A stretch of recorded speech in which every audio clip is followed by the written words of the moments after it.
의화단의 문제가 당시 뭐였냐면은 무술을 수련하면은 저 서양 것들, 양 것들의 총알과 대포도 버틸 수 있다. 이런 말도 안 되는 개 시입삽 소리를 하던 게 있었어요.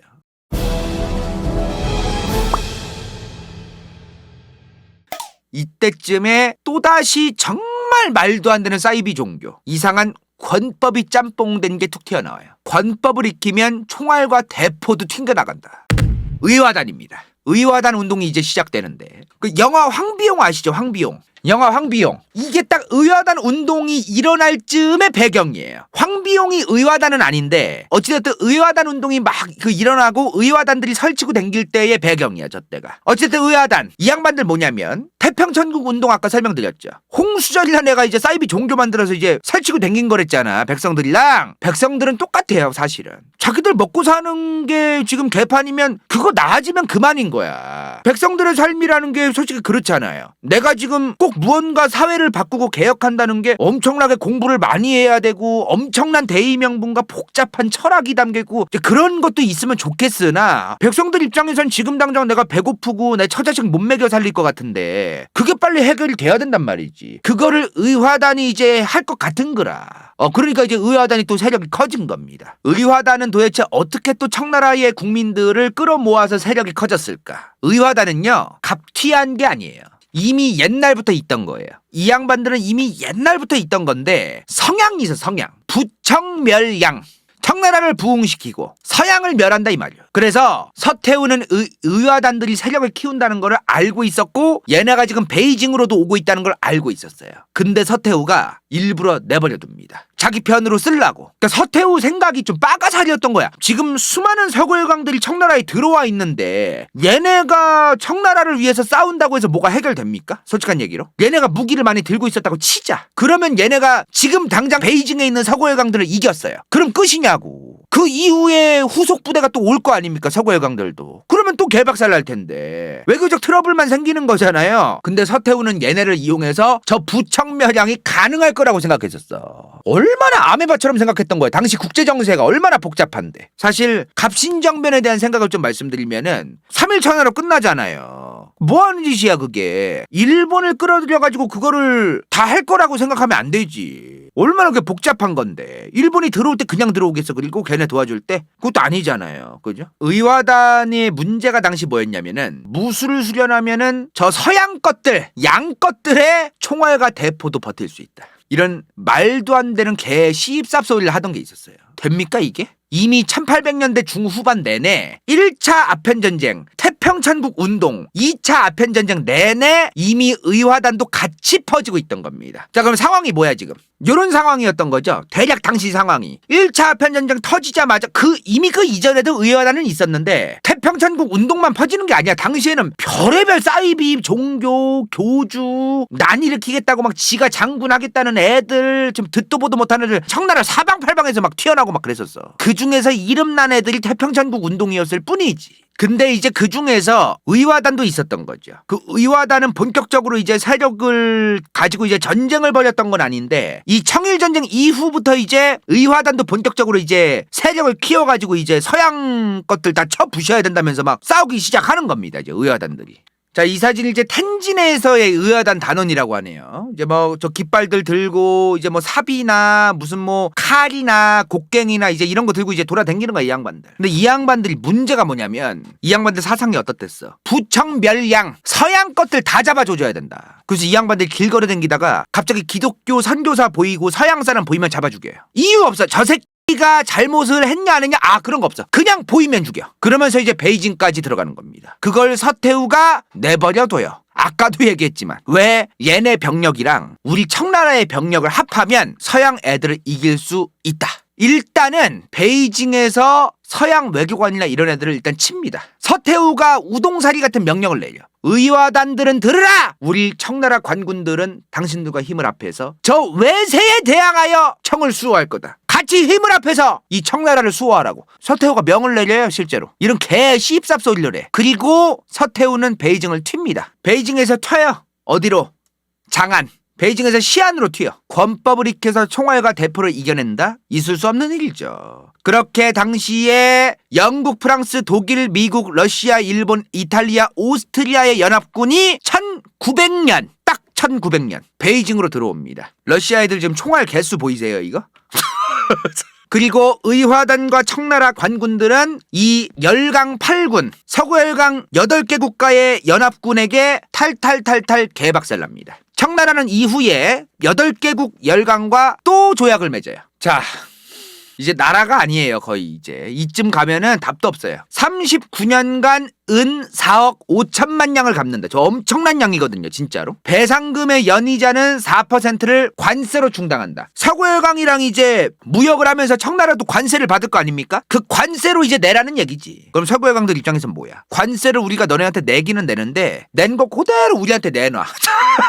자기들 물건을 청나라에 들고 들어갈 때 관세를 내는 거잖아요. 그 관세를 또 돌려받는 거지 사실상. 그리고 이게 대박인데 베이징 근처에 있는 요새와 성은 모두 파괴한다. 더 이상 객기 부릴 생각하지 말라는 겁니다. 베이징을 요새화하거나 우리 서구열강들과 전쟁을 할 생각조차 하지 말란 얘기예요. 저 얘기는. 이 나라 구실을 하지 말란 얘기죠. 서구열강에 대항해서 맞서 싸울 수 있는 전쟁 대비라든가 이런 거를 이제 할 생각조차 하지 말란 얘기야 저게. 자, 의화단과 청나라 관군들에게 저 서구열강에 맞서 싸우라고 오다 내리고 장안, 시안으로 런했던 런태우가 이제 돌아옵니다. 돌아오더니 뭐라고 해요? 지가 싸우라더니. 지가 돌아와서 졌네? 일단은 배상금을 은으로 4억 5천만 양을 내려내? 일단 세금 좀 더 내자. 민심이 당시에 어땠겠어요? 개 쌉창이 납니다. 진짜.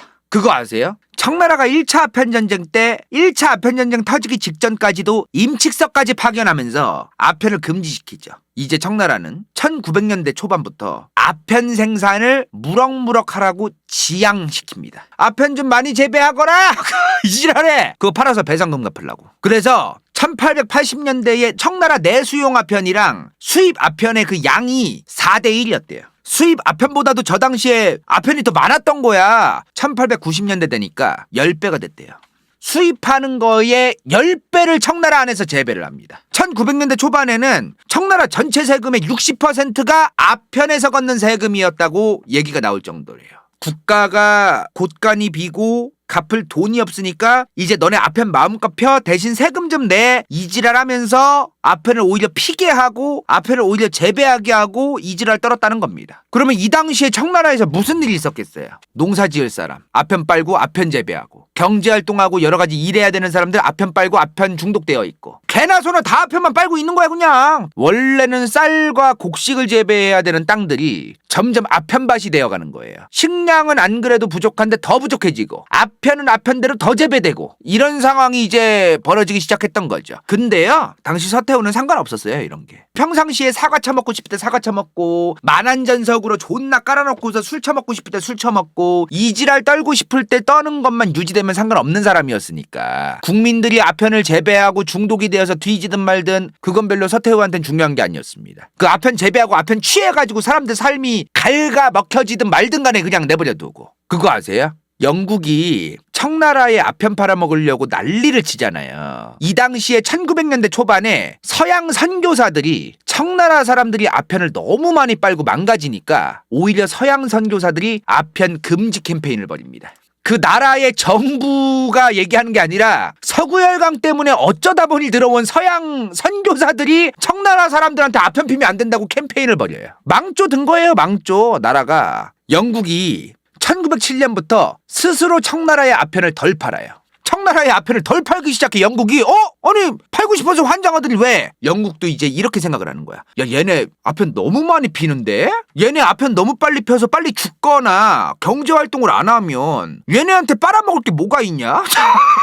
너무 나라가 망국으로 가는 거야. 영국이 볼 때도. 선을 넘을 정도로. 1907년부터 이제 안 팔았댔죠. 영국도 덜 팔았댔잖아 아편을. 서태후 1년 뒤였던 1908년 12월 8일 죽습니다.